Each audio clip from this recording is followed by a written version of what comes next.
Le grand dialogue. Sigi Kafoba. Le grand dialogue, l'émission de débat du studio Tamani sur votre radio. Le grand dialogue. Auditeurs, téléspectateurs, bonsoir et bienvenue à votre émission de débat Le Grand Dialogue. Ce soir, nous allons parler du départ de certains partenaires du Mali. Après la Suède, le Danemark annonce la fermeture de ses ambassades au Mali et au Burkina Faso. Le gouvernement danois évoque comme principale raison les coups d'État militaires ayant fortement limité les possibilités d'action dans la région du Sahel. Du côté de la Suède, on met en avant la détérioration de la situation sécuritaire dans ces pays, mais aussi la nécessité de redéfinir son aide au développement. Quel est l'apport de ces pays dans le développement des pays du Sahel, notamment le Mali? Que vaut ces fermetures d'ambassades? On en parle avec trois invités. Fatoumata Traoré, enseignante-chercheur. Dr Abdoul Sogodogo, spécialiste en relations internationales.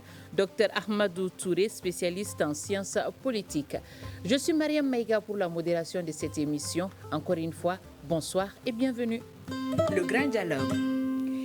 Le ministre danois des Affaires étrangères a annoncé le lundi la fermeture de ses ambassades au Mali et au Burkina Faso, deux pays en transition. Copenhague évoque comme raison les coups d'État militaires dans ces deux pays. Écoutons la synthèse sur ce sujet avec Moussa Malé-Sissoko. Le Danemark justifie cette mesure par la réorientation stratégique de sa politique étrangère et le changement de l'ordre constitutionnel au Mali et au Burkina Faso, en raison des coups d'État militaires qui ont fortement limité les possibilités d'action dans la région du Sahel. Les ambassades au Burkina et au Mali seront fermées, a expliqué la diplomatie danoise dans un communiqué. Toutefois, cette fermeture ne signifie pas un retrait du Danemark de ses engagements internationaux dans ces régions, selon le communiqué. Après la fermeture, le ministre danois des Affaires étrangères ajoute que ces pays seront pris en charge par Copenhague et par un nouveau représentant spécial pour le Sahel et la région des Grands Lacs. Il rassure que le soutien aux populations du Mali et du Burkina Faso sera maintenu par le biais de l'aide humanitaire et d'un engagement continu en faveur du développement. Rappelons que l'engagement du Danemark au Mali comprend la diplomatie, l'appui à la société civile, aux jeunes entrepreneurs et l'adaptation au changement climatique. Le Danemark intervient également dans les domaines de l'aide humanitaire et du développement. Cette annonce de fermeture des ambassades survient quelques jours après la rupture diplomatique entre la Suède et le Mali. Vous venez d'écouter tout à l'heure le papier synthèse sur le départ du Danemark du Mali. Quelle lecture faites-vous de plus en plus de ces départs des partenaires? Une question tour de table. Je commencerai par vous, Abdoul Sogodogo. Merci. Je commence par dire bonsoir ou bonjour à toutes ces personnes qui nous écoutent sur la radio ou à la télé.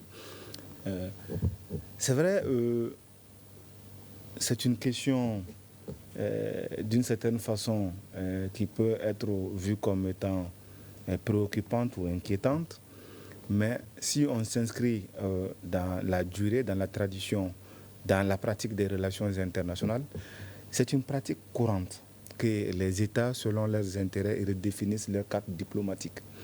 Donc, ce n'est pas un cas isolé ou la première dans l'histoire de voir un pays fermer son ambassade dans un pays X pour le rouvrir dans un autre pays.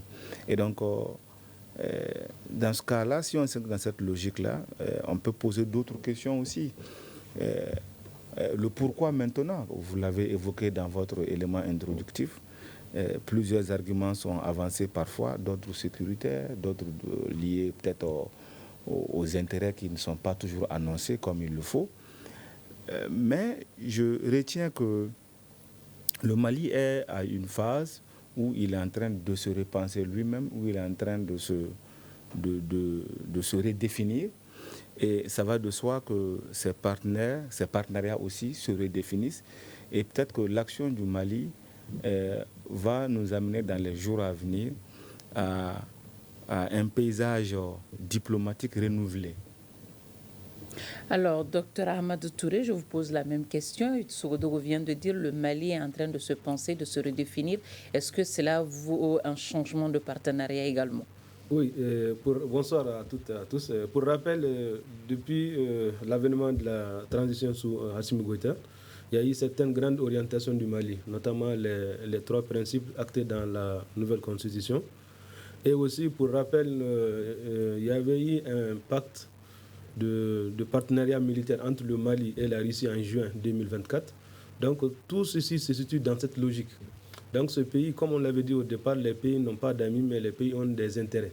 Donc ces pays, généralement, qui sont en train de fermer leur ambassade, s'inscriveraient dans la dynamique d'un soutien à l'Ukraine ou à l'Occident. Donc c'est-à-dire que pour eux, les orientations prises par le Mali ne correspondront plus à leurs besoins. Maintenant, quel impact va avoir leur départ? Pour moi, c'est plutôt un non-événement parce que le cas du Mali spécifiquement, le gouvernement devrait s'assumer à aller au-delà. Aller au-delà veut dire quoi? Redéfinir notre carte diplomatique. Aller au-delà veut dire que le gouvernement devrait redéfinir notre carte diplomatique en fonction de nos pays amis. Donc, dans les relations diplomatiques, il n'y a pas d'amis, mais il n'y a que des intérêts. Donc, comme la Suède était partie, le Danemark, je sais aussi qu'il y aura d'autres aussi qui vont partir. Donc, ça ne va pas s'arrêter ici.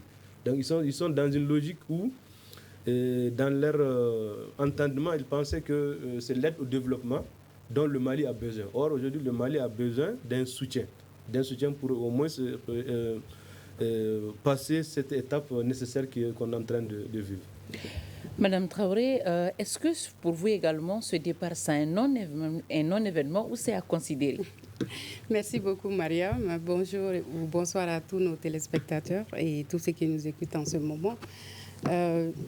Moi, je ne dirais pas que c'est un non-événement parce qu'on en parle tout de suite, mais je dirais tout simplement que c'est une situation à laquelle on devrait s'attendre avec déjà le départ de la Suède. Vous savez, le Danemark fait partie quand même des 5 pays scandinaves, dont la Suède aussi. Donc, cet ensemble aussi est dans un autre ensemble, l'OTAN, donc l'Organisation du traité de l'Atlantique Nord. Et aujourd'hui, quand on regarde ce qui se passe au Sahara et particulièrement dans le Sahel, c'est qu'il y a vraiment, on va dire, les pays qui sont des BRICS d'un côté, et puis les autres pays, on va dire, les pays occidentaux. Parce que l'OTAN, quand même, c'est 32 pays, donc dont les têtes de proue, c'est la France et puis les États-Unis. Et dans cette, on va dire, dans cette situation, on a vu que le Mali aussi a assumé le départ de la France. Et on a vu que d'autres pays sont partis. Et quand on regarde aussi ce qui se passe ces dernières années, c'est que le Danemark devrait déployer ses troupes au Mali. Et le Mali a demandé à ce que ces troupes-là ne soient pas déployées dans le cadre de l'opération Takuba. Et tout cela ensemble fait qu'aujourd'hui, le Danemark ne veut plus être, on va dire, persona non grata au Mali, parce que finalement, il ne faut pas se faire chasser tout le temps, mais il fallait s'attendre à cette situation parce que justement, il y a une solidarité qui se dessine entre ces différents pays qui sont dans des différents sous-ensembles. On parlera de l'Union européenne, de l'OTAN et des pays scandinaves. Et de l'autre côté aussi, on a ces pays dont la Russie, la Chine et d'autres grandes puissances qui sont en train de s'affronter. Et malheureusement, ils ont décidé de venir s'affronter sur le territoire sahélien. Alors, une parenthèse, c'est vrai que le président Assimi Goïta a annoncé ce jour-ci en Chine. Vous l'avez dit dans vos propos, les ingrédients étaient déjà là quand on prend en compte la brouille entre le Mali et le Danemark concernant l'opération Barkhane, sa présence au sein de l'opération Takuba. Mais les Danois évoquent également le coup d'État, la transition dans ces deux pays. Mais ce n'est pas nouveau. Ça fait des années quand même que le Mali est dans cette situation. C'est à ça que j'allais venir parce que je me dis que les raisons qui ont été évoquées ne sont pas les vraies raisons du départ du Danemark parce que, comme l'a dit le docteur tout à l'heure, les pays n'ont que des intérêts. Les pays n'ont pas d'amis.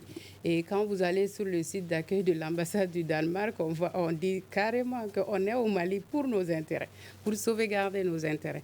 Donc cela est une réalité.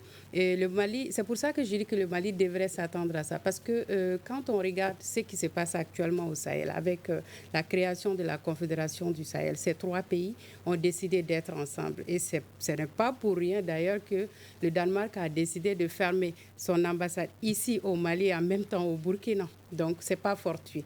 Et ça veut dire également que, quelque part, le coup d'État qui a été évoqué n'est pas vraiment la vraie raison, dans la mesure où le Danemark est présent dans d'autres pays qui sont venus par coup d'État. On en connaît beaucoup, hein, donc ils sont présents dans ces pays. Et ce coup d'État également ne peut pas être évoqué dans la mesure où ce coup d'État date quand même de 4 ans. Aujourd'hui, on est à la 4e année de transition et le Danemark était là, justement. Donc, le coup d'État, ce n'est pas un fait nouveau. Donc, je pense que le point central, c'est justement ces questions d'intérêt. Aujourd'hui, je pense qu'il est important pour nos autorités eux-mêmes de définir leur propre carte diplomatique en se basant également sur leurs propres intérêts et en anticipant surtout. Parce qu'il ne faut pas que nous soyons toujours là en train de subir les choses et en ce moment commencer à trouver des solutions. Ça, c'est une position, on va dire, une position attentiste, une position, on va dire, un peu, on n'est pas dans l'offensive, on est plutôt dans la réaction. Donc cela ne permet pas vraiment de jouer tout son rôle sur la scène internationale. Docteur Sogodogo, à entendre Mme Fatoumata Traoré, le coup d'État n'est pas la vraie raison. Selon vous, pourquoi maintenant donc?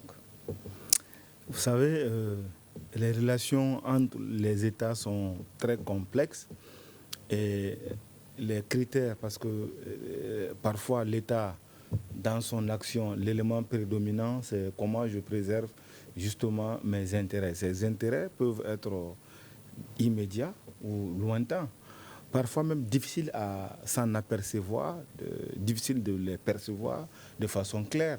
Mais pourtant, ce sont ces intérêts qui guident l'action des États. Et l'intérêt lui-même est dynamique, en fait. L'intérêt bouge, ça évolue. Peut-être qu'à un moment donné, au début de la transition, le Danemark pensait peut-être pouvoir exercer une certaine influence, que ce soit vrai ou pas, que ce soit dans le domaine humanitaire, etc. Et à un moment donné, voilà, ce pays peut estimer que d'autres éléments sont en jeu et qui sont plus importants pour lui. Et en parlant d'éléments, je fais par exemple allusion au soutien annoncé et même assumé de l'Ukraine dans la crise malienne, parce qu'on a vu que des responsables sont sortis, on dit l'ambassadeur, je crois, de l'Ukraine au Sénégal et un haut responsable du service de renseignement militaire qui dit que l'Ukraine a joué un rôle dans les activités survenues à Tezawaten. Et vous le savez, le Danemark, tout comme la Suède, ce sont des pays très engagés dans ce conflit qui oppose la Russie et l'Ukraine. Et qu'on le veuille ou pas, le Mali n'a pas une position de neutralité dans ce conflit-là, parce que je me rappelle au dernier sommet au niveau des Nations Unies, le Mali a carrément montré son soutien à la Russie dans ce conflit. Donc ça fait que, du coup, le Mali se trouve engagé dans un conflit indirectement avec ces pays qui ont une autre position. Et certains décident maintenant finalement de surseoir à leur activité au Mali pour mieux se positionner dans d'autres pays, même voisins. Parce que pourquoi le Danemark n'était pas au Sénégal jusqu'au jour d'aujourd'hui? Pourquoi la Suède n'était pas au Sénégal? Ils avaient juste un bureau. Ouais. C'est pour dire que finalement, comme on l'a dit Mme Samaké, dans le jeu international, c'est-à-dire tous les éléments ne sont pas forcément dévoilés. Et c'est comme un jeu de paysannes et de paysanteurs. Il y a des éléments dominants à certains moments donnés qui poussent à l'action. Et vous en avez certains éléments latents, peut-être qu'on peut contenir parfois.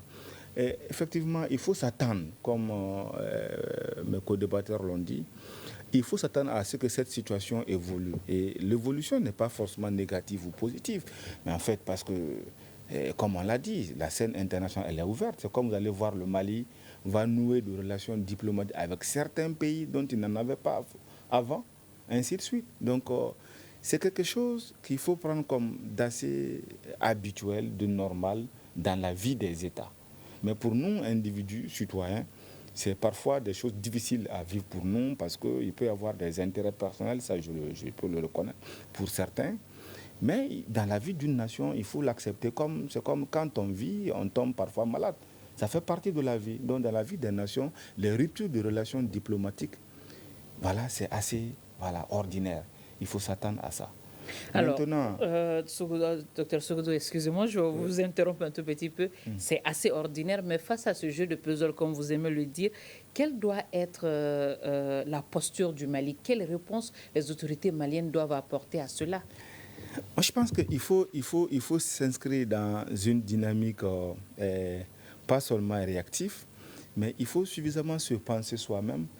Quels sont mes intérêts véritables, qu'on appelle parfois les intérêts vitaux, et avec qui je peux atteindre ces intérêts et avoir ce courage de s'afficher et aller véritablement vers ces intérêts-là. Donc il faut, en un mot, s'assumer véritablement et que cela soit connu et que cela soit dit. Quand c'est le cas, ça permet de ne pas perdre parfois du temps avec certains partenaires où on joue à un jeu où on va se louvoyer. Je pense que ce n'est pas utile pour un pays comme le nôtre qui a peu de... en tout cas, avec les moyens, les ressources limitées, nous devrons être très clairs dans nos choix diplomatiques, politiques, économiques, etc. On ne peut pas, par exemple, penser et positionner notre développement sur l'aide. Je ne connais pas un pays dans l'histoire de l'humanité qui se soit développé grâce à l'aide internationale au développement.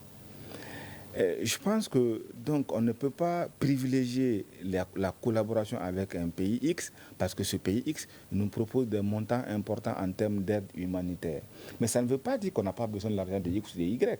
Mais il faut aller chercher cet argent-là avec un partenaire qui est véritablement engagé avec nous pour atteindre nos objectifs de sécurité, nos objectifs de développement économique, nos objectifs de développement en termes de santé, en termes de etc. C'est de ça qu'il s'agit plutôt aujourd'hui. Docteur Touré, je vous repose la même question. La Suède est partie, le Danemark vient de partir également. Quelle posture la transition doit apporter?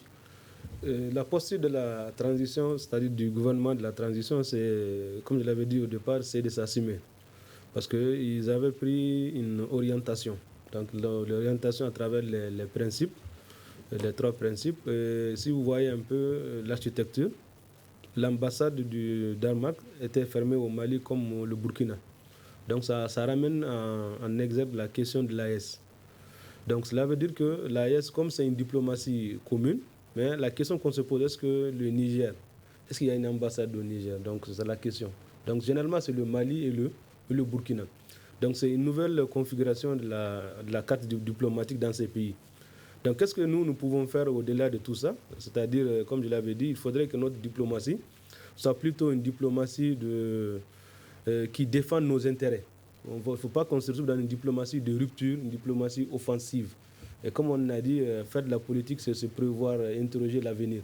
Donc, on peut aussi sauvegarder nos intérêts avec les pays amis, notamment naturellement les pays qui nous soutiennent, c'est-à-dire la Chine et la Russie. Et aussi, il est malheureux aussi de constater que nous sommes des victimes de la guerre par procuration. Donc tout ceci est venu d'un soutien du Mali à l'Ukraine, du Mali à la Russie. Parce que comme le professeur l'avait dit au départ, toutes les résolutions condamnant la Russie, le Mali a voté non. Et toutes les résolutions condamnant le Mali, la Russie a voté non. Donc ça veut dire qu'il y a déjà un soutien diplomatique entre ces deux pays. Donc, si vous voyez un peu l'architecture... Donc, on peut dire diplomatiquement, le Mali est victime de sa position. Oui, parce que le Mali a déjà fait un choix. C'est-à-dire que le Mali a fait un choix, c'est-à-dire la redéfinition de sa carte diplomatique qui tourne autour de la Russie. Parce que depuis qu'on a eu la rupture diplomatique ou cette relation avec la France, nous nous sommes office alignés avec la politique russe.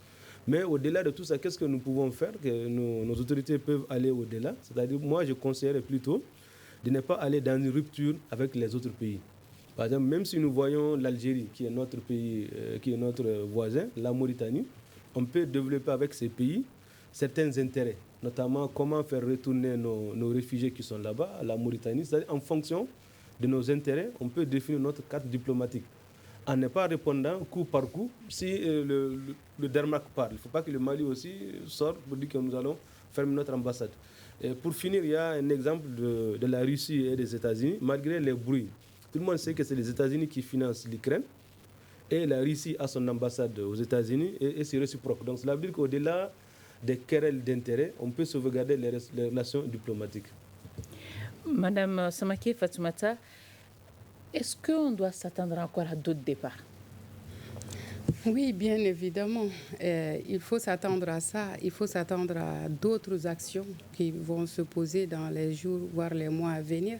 Parce que je crois que c'est une dynamique qui a été enclenchée depuis un certain moment. On a vu qu'avec le départ de l'amunissement, certains pays ont déjà décidé de ne pas pouvoir continuer à rester au Mali. Par la suite, on a vu également avec la création de la Confédération de l'AES, certains pays ont décidé aussi de prendre position. Après, quand il y a eu l'attaque de Tinzaouaten où l'Ukraine a fait l'apologie du terrorisme aussi, certains pays se sont distingués en parlant ouvertement ou bien en déclinant ouvertement leur position. Donc cela veut dire qu'on est dans une dynamique déjà enclenchée. C'est pour ça que le Mali doit avoir une diplomatie, on va dire, prospective, où on va pouvoir anticiper les choses en se disant, c'est une roue qui tourne et on doit forcément avoir une position claire, défendre nos intérêts en premier, savoir avec qui nous composons et ne pas s'attendre à ce que tout le monde soit de notre côté. Et maintenant, on est plus que jamais confronté à une situation assez claire, c'est que nous devons apprendre à composer avec les départs, avec les aides qui vont être coupées, avec des coopérations, mais avec d'autres, il faut aussi s'attendre à des choses positives, hein. Les relations que nous allons tisser avec nos nouveaux partenaires. C'est pour ça que dans ces ruptures, quand j'entends souvent sur les réseaux sociaux, le Mali est isolé, le Mali est seul, je me dis, mais un pays ne peut jamais être seul parce que vous êtes obligé de nouer des partenariats. Maintenant, être seul par rapport à quoi? Peut-être c'est là la grande question. Donc, de mon point de vue, il faut vraiment s'attendre à d'autres événements qui vont suivre et le Mali doit se préparer à cela. C'est le plus important. Alors, quel est donc l'apport de ces pays-là dans le développement au Mali? Bon, l'apport de ces pays dans le développement, je pense que pratiquement tout, en nouant des accords avec des pays en général, c'est toujours pour le développement, d'une manière ou d'une autre. Et en général, les accords de coopération sont faits de manière à ce que les deux pays sortent gagnant-gagnant. Sauf que dans nos pays, on a vu que quand même la Suède disons, le Danemark est au Mali depuis les années 90, je pense, hein, et cette coopération a toujours existé. Mais n'empêche que nous sommes toujours dans notre situation de pauvreté. Cela me ramène à ce que Dr Sogodogo vient de dire, c'est que l'aide au développement n'a jamais aidé un pays. Et en même temps, on était dans une autre situation où on a bradé nos ressources naturelles en se disant, il ne faut pas qu'on perde nos partenaires. Il faut tout faire pour avoir des offres juteuses. Il faut avoir un code minier, par exemple, qui soit attractif. Je pense que toutes ces politiques ne nous ont mené qu'à notre propre perte, parce qu'aujourd'hui, le résultat est connu de tout le monde. Et de ce point de vue, je crois qu'aujourd'hui, nous devrions avoir notre propre trajectoire, notre propre ligne de conduite pour mener ce pays-là inexorablement vers le développement. Et pour ça, nous devrions être fermes par rapport à nos accords de coopération, parce qu'on sait qu'il y a beaucoup d'accords de coopération qui se font sur certaines thématiques, mais dans le fond, ce n'est pas ce qui se fait sur le terrain. On peut venir, par exemple, pour dire on va défendre les droits humains, mais vous allez voir les activités qui sont menées sur le terrain font tout sauf, comment dirais-je, la défense des droits humains. Est-ce qu'il y a, on va dire, plus de défense des droits humains que, par exemple, les personnes, toutes ces personnes-là qui sont mortes, qui sont blessées à Tinzaouaten? Mais est-ce qu'on a entendu un communiqué par rapport à ces questions-là en se disant, voilà, le Mali est victime du terrorisme, alors nous devrons au moins apporter notre soutien, ne serait-ce que par écrit ou verbalement, pour quand même dénoncer le terrorisme. Ça ne s'est pas fait. Ça ne s'est pas fait par beaucoup de pays. Et on a vu que tous ces pays qui sont alignés sont là, ne veulent pas afficher une position par rapport à ça. Et l'Ukraine n'a pas été condamnée par une majorité de pays. Donc cela veut dire que les questions des droits de l'homme, c'est une question, on va dire, à double vitesse, où dans certaines situations, on essaye d'amplifier les choses en se disant l'État ne joue pas son rôle, les populations sont en train de mourir, il y a trop de déplacés, l'État est incapable, l'armée n'est pas ceci, cela. Mais de l'autre côté aussi, quand il y a des problèmes, personne n'est là pour prendre, en tout cas, la voie qui nous mène vers la résolution de ce problème. C'est ce qui se passe au Mali. Et cela doit nous interpeller. Cela voudrait dire que nous devrions nous mettre en tête désormais que personne ne viendra développer le Mali à notre place. C'est à nous de prendre nos responsabilités. Et tout ce qui va se dessiner dans le futur dépendra des actions bonnes ou mauvaises, ou des décisions bonnes ou mauvaises que nous allons d'ores et déjà prendre aujourd'hui. Monsieur Touré, je me tourne vers vous. Madame Samake vient de dire tout à l'heure, on a vu la position, la déclaration de l'Ukraine concernant le combat qui s'est déroulé à Tinzaouaten entre l'armée malienne et les groupes djihadistes, la position de l'Ukraine qui n'a pas été condamnée nullement. Est-ce à dire qu'aujourd'hui, le terme que les gens ont l'habitude d'employer ces temps-ci, guerre par procuration, qui se joue au Mali ici, pouvez-vous nous détailler cette partie-là un tout petit peu? Tout à fait. C'était la bataille de Tinzaouaten, parce que Tinzaouaten, qu'est-ce qui s'est passé en réalité? Il n'y a pas eu d'affrontement direct, mais c'était plutôt 2 embuscades par des kamikazes, 2 voitures plus des roquettes. Donc, il n'y a pas eu d'affrontement direct entre nos militaires et les CSP et les groupes djihadistes. Donc, ce qu'il faudrait retenir ici, que c'est dans le contexte de Tinzaouaten que nous avons su en réalité que le Mali s'est engagé dans une guerre par procuration. Par procuration veut dire quoi? Il y a ces 3 personnes, donc 2 sont les acteurs, le 3e joue la main invisible. Qu'est-ce qui s'est passé? Au lieu que l'Ukraine vienne directement intervenir, l'Ukraine a intervenu à travers les groupes rebelles ou les terroristes. Donc qu'est-ce qu'il faudrait retenir aussi? C'est qu'à Tinzaouaten, il y a eu la coalition Génim, CSP, Al-Qaïda, plus nos FAMA et leurs partenaires russes. Donc, par procuration, je dirais la bataille de Tinzaouaten était pour moi une bataille de précision. Ça nous a montré au moins que nous, on s'est engagé dans une guerre par procuration, par des puissances internationales. Au lieu d'aller attaquer la Russie sur leur territoire, ils viennent attaquer la Russie au Mali. Donc, si vous avez vu un peu l'architecture des combats, comme je l'avais dit, c'est des kamikazes, des décès. Il y avait plus de Russes qui étaient décédés dans l'embuscade, plus que des Russes qui étaient des militaires. Donc l'Ukraine aussi directement a reconnu que l'Ukraine a fourni certaines informations, notamment le renseignement militaire, aux rebelles CSP et les Génim. Mais au-delà, qu'est-ce qu'on peut retenir aussi? C'est qu'après vérification, le Génim avait fait un communiqué condamnant le CSPD pour dire que c'est eux qui ont combattu l'armée malienne à travers des kamikazes. Mais qu'est-ce que nous pouvons retenir sur ce point? L'Ukraine a déjà établi le lien entre eux et le CSPD. Donc, si vous voyez un peu qui était le premier soutien du CSPD, c'était la France. Donc, on peut dire que c'est la France. Et la question que nous posons... On peut dire que c'est la France, comment cette partie-là? Oui, c'est ce que j'ai dit. C'est la France parce que quand vous voyez l'architecture de Tinzaouaten, il y a 2 Tinzaouaten. Tinzaouaten du Mali, Tinzaouaten de l'Algérie. Entre les deux, il n'y a que 9 km. Entre les 2 Tinzaouaten. Donc la frontière algérienne, c'est plus de 1300 et quelques kilomètres. Donc est-ce que l'Ukraine peut aussi fournir des informations au CSPD sans passer par nos pays voisins? Donc la question se pose. Donc cela veut dire quoi? C'est-à-dire qu'il y a ici la question de la sincérité de nos pays voisins, notamment l'Algérie et la Mauritanie dans ça. Et la guerre pour procuration ne fait que commencer. Je pourrais même inscrire le départ des Danois dans ce cadre. C'est-à-dire que la guerre ne suffit pas d'aller directement utiliser des armes, mais c'est des moyens politiques, des moyens de pression. À cause de l'aide au développement ou le financement de certaines ONG au Mali, les Danois disent qu'ils vont aller. Donc c'est juste pour dire que l'aide au développement n'a jamais développé un pays. Donc pour dire que c'est la France, c'est une politique de solidarité entre les membres de l'OTAN, notamment la France et ses pays amis. Alors, la guerre de procuration vient de commencer, l'aide au développement n'a jamais développé, et pourtant, ces pays qui viennent de partir également soutiennent des projets. dans le pays. Quel pourrait être donc l'impact de cette décision sur ces projets en cours? Oui, à vue d'eux, ça pourrait être considéré comme une situation de pessimisme et d'inquiétude pour ceux qui ont ces projets en cours.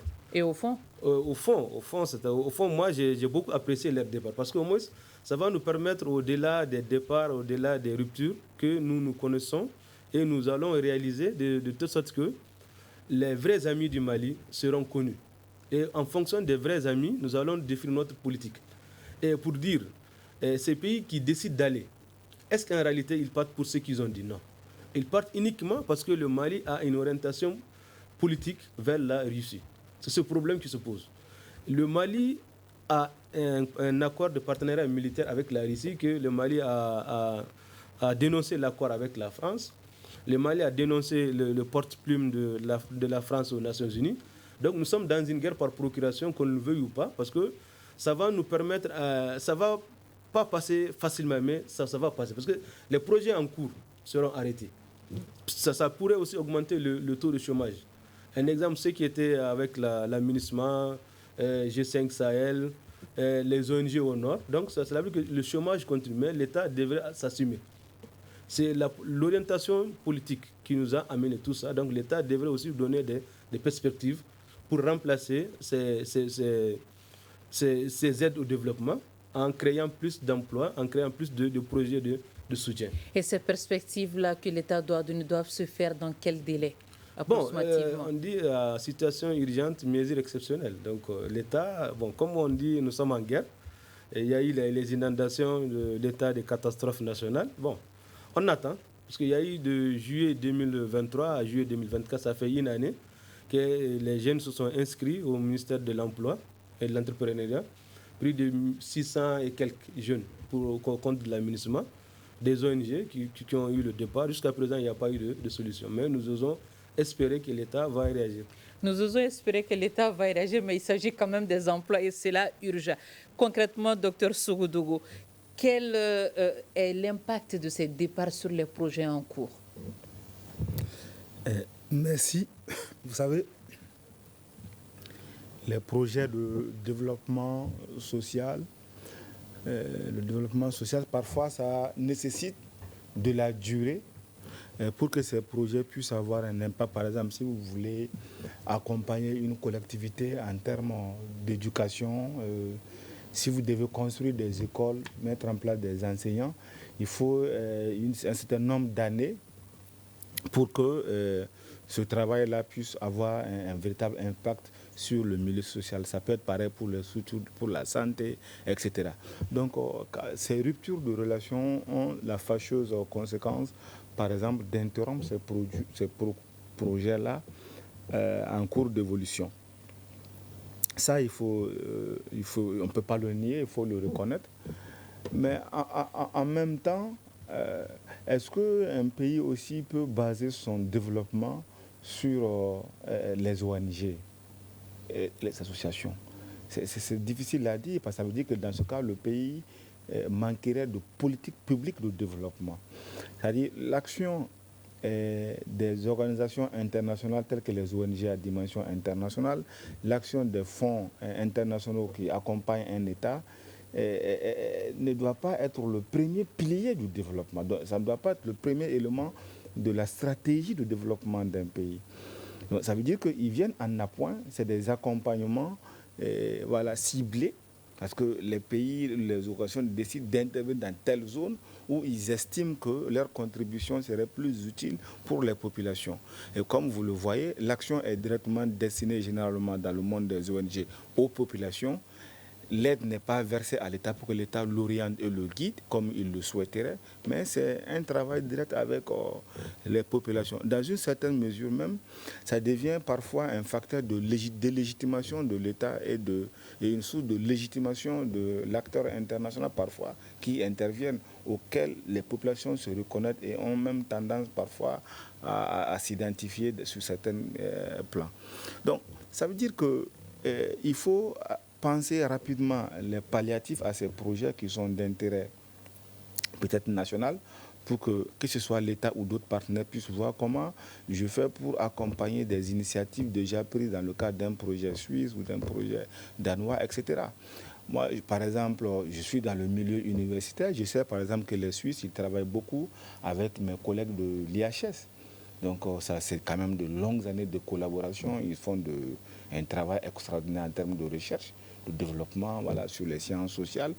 Bon, ça veut dire peut-être, je ne sais pas si ces fonds-là vont être touchés, parce que faisons aussi attention. La rupture des relations diplomatiques, c'est-à-dire la fermeture d'une ambassade, ne veut pas aussi dire la suppression de toute relation entre ces pays. C'est ce que j'allais dire. Est-ce que ça met fin à toute relation? Voilà, je ne pense pas que ça met forcément fin à toute relation. Parce que cette rupture va amener aussi l'État, les deux États et les acteurs, parce que l'État n'est pas une entité pour soi. L'État, chaque pays est constitué d'un groupe d'acteurs. Ce sont ces acteurs-là, voilà, des universitaires, les ONG, les associations, qui sont impactés par cette rupture de relation, qui vont influencer chacun différemment les différents États pour leur dire, voilà peut-être ce qu'il faut faire. Je me rappelle encore, quand il y a eu la suppression de visas entre le Mali et la France, au départ, ça concernait tous les secteurs. Mais progressivement, on a vu qu'on a commencé à donner les visas aux artistes, au monde de la culture, et aux étudiants, aux chercheurs, etc. Donc, parce que par la critique, et c'est ça le cœur même de la démocratie en fait, des acteurs sur des intérêts spécifiques s'organisent et tentent de défendre ces intérêts et influencent par la même occasion le comportement des acteurs dominants qui sont les États. Donc, vous voyez, les États sont façonnés par ces acteurs-là. Donc, ne minimisons pas le rôle des acteurs qui peuvent amener les États à revoir et à revisiter et peut-être pousser les États à redéfinir peut-être de nouveaux cadres de coopération. Donc, il se peut que certains fonds vont rester. Voilà, c'est vrai que les États vont avoir leur mot à dire en termes d'appréciation, mais je ne doute pas de l'influence, par exemple, des acteurs de la société civile à véritablement conseiller aux États ce qu'il y a lieu de faire. Et je pense que quand un pays fait le choix d'engager l'argent de son contribuable dans un pays X pour un objectif donné, il faut avoir le courage d'aller au bout aussi. Voilà. Quand vous dites que je prends l'argent de mon pays pour aider un pays, par exemple, à améliorer sa situation sécuritaire ou l'éducation ou la santé, voilà, sur 2 ans, sur 3 ans, sur 4 ans, voilà, j'aurais du mal à justifier à mon contribuable que j'ai, voilà, en cours de chemin, arrêté cet investissement et que l'argent aurait été jeté par la porte. Je ne pense pas qu'un État, voilà, puisse s'inscrire dans cette logique-là. Donc peut-être que je reste un peu optimiste et dire que, voilà, je disais que le jeu international est un jeu très, très, très complexe, très complexe. Peut-être qu'il y a le conflit entre l'Ukraine et la Russie, qui est en train de devenir une sorte de maillon, de tournoi qui est en train d'aspirer tout le jeu, tout ce qui s'est fait dans cet environnement-là. Et peut-être qu'il faut voir que nous sommes en train de vivre un effet de ce conflit-là, mais que ce conflit ne va pas pouvoir tout définir et que les États sont des acteurs intelligents. Ils pensent suffisamment intérêt, mais ils ne pensent pas qu'intérêt économique. Il y a des enjeux historiques, sociaux aussi, qui vont entrer en ligne de compte. Et la politique internationale n'est pas un jeu de hasard comme beaucoup peuvent le penser. C'est un jeu aussi qui a son propre morale. Alors, le jeu a son propre morale, ce n'est pas du hasard. Madame Traoré, quelle doit ou devrait être donc la conduite de l'État pour les personnes ou encore les initiatives qui sont impactés ou seraient impactés par ces départs de partenaires? Oui, effectivement, les initiatives seraient impactées, les personnes aussi, parce que avec tous ces départs, ce qui est sûr, il y a certaines personnes qui vivent de cette coopération. Mais je pense qu'il faut faire une distinction entre c'est-à-dire ce qu'on recherche pour la survie et ce qui développe réellement. Parce qu'en réalité, la plupart de l'aide au développement est injectée sur des causes humanitaires. C'est-à-dire que les personnes assurent leur survie à travers des salaires, à travers des petites actions sporadiques par-ci et par-là, qui permettent peut-être d'améliorer 1 ou 2 jours 3 jours, quelques semaines, la vie des individus. Mais souvent, ce n'est jamais sur le long terme. Et l'idée même de projet ou de programme montre à suffisance qu'effectivement, on n'est pas là pour toujours. Et je pense que c'est ce qui devrait inspirer. Pour moi, il était temps pour notre pays de quitter sous perfusion. Parce qu'avec ce que nous avions par rapport à toutes ces crises répétitives au cours des années, la situation des personnes continuait à se détériorer.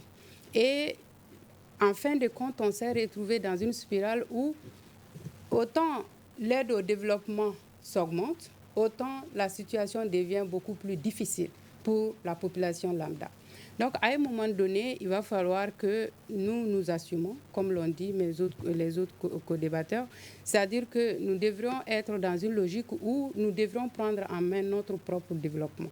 Et cela veut dire que si nous prenons des décisions aussi importantes, aussi cruciales, avant de les prendre, normalement, on devrait pouvoir analyser quelles pourraient être les conséquences sur nos populations civiles. Parce que quand on regarde un peu les 3 principes qui ont été édictés dans la Constitution, on a le principe de défense de l'intérêt des populations, des citoyens. Et l'intérêt des citoyens, ce n'est pas autre chose. Quand il y a des situations pareilles, ton salaire doit être éventuellement garanti, c'est-à-dire ta survie. Et l'État devrait créer les conditions d'une meilleure perspective pour ces personnes-là qui seront impactées négativement par ces postures. Bon, il y a autre chose également, c'est-à-dire qu'on doit avoir aussi d'autres façons de faire qui permettront aussi d'anticiper sur ce genre de situation, parce qu'on sait que ça va continuer dans le temps. Et les perspectives de développement doivent être assumées par les autorités en premier, et les ONG, les organisations internationales ne viennent qu'en appoint pour permettre à ce que l'État puisse jouer pleinement son rôle. Donc, de ce point de vue-là, je pense qu'en termes de perspectives de développement, nous devrions faire plus. Aujourd'hui, nous devrions attacher nos ceintures pour que tout aille pour le mieux pour les populations maliennes. On me fait savoir qu'il ne reste que 3 petites minutes pour clore cette émission. Docteur Touré, je pense que ce n'est pas à exclure. Et si éventuellement ces partenaires décident de revenir, sur quelles conditions ils peuvent revenir, mais pas tout de suite. Parce que connaissant notre gouvernement, parce que c'est comme on fait un coup, le gouvernement va payer. Pas tout de suite. Ils ont décidé d'aller, ils vont partir. Et ils peuvent revenir sous les conditions qui seront dictées par le gouvernement. Concernant le financement des ONG, j'allais ajouter un point. Pour dire généralement, le financement du terrorisme et du banditisme au nord passe par certaines ONG internationales. Donc c'est même la politique du gouvernement. Et à un moment donné, le gouvernement est en train d'assainir le milieu des ONG d'une façon générale. Parce qu'il y a certains financements qui sont destinés à la population, mais ces financements n'arrivent jamais. Donc c'est pour ça que nous persistons à dire que l'aide au développement ne développe pas. Mais l'aide au développement pourrait être des sources de financement du terrorisme. Docteur Sougodogo, est-ce à dire qu'il faut craindre de nouvelles tensions diplomatiques à l'heure où vont les choses? Non, je ne pense pas forcément. On va vers l'apaisement maintenant. Non, on va vers l'apaisement parce que vous voyez, ça ne s'est pas fait de façon violente comme ça a été le cas au début des années 2022. Vous voyez, le Maroc et le Mali, je ne vous apprends pas, vous êtes de Tombouctou, entretiennent des relations historiques incroyables. Mais n'empêche, lorsque le Mali a voté en 1984 pour la reconnaissance du Polisario, le Mali et le Maroc ont connu de rupture de relations diplomatiques. Ce n'est qu'en 1994, avec Agamani, que le Mali a rouvert son ambassade au Maroc. Mais ça n'a pas empêché les peuples maliens et marocains de continuer à vivre des relations extraordinaires. Merci beaucoup, docteur Abdoul Sougodogo. Et sous vos mots que pour en faire cette émission, vous l'aurez compris, nos invités quand même sont d'accord que l'aide au développement ne développe pas, que l'État doit plutôt créer des conditions idoines pour aider les personnes impactées par ces départs de partenaires et encore créer également des conditions pour anticiper d'autres départs de partenaires. Grand merci à nos invités, Madame Samake Fatoumata Traoré, enseignante-chercheur, Ahmadou Touré et également Dr Abdoul Sogodogo. Cette émission a été réalisée par Imirana Kiloumaïga. À la régie son et vidéo, il y avait Seydou Daou et Nouhoum Djiré. À la modération, Mariam Maïga. Grand merci à vous et à la prochaine.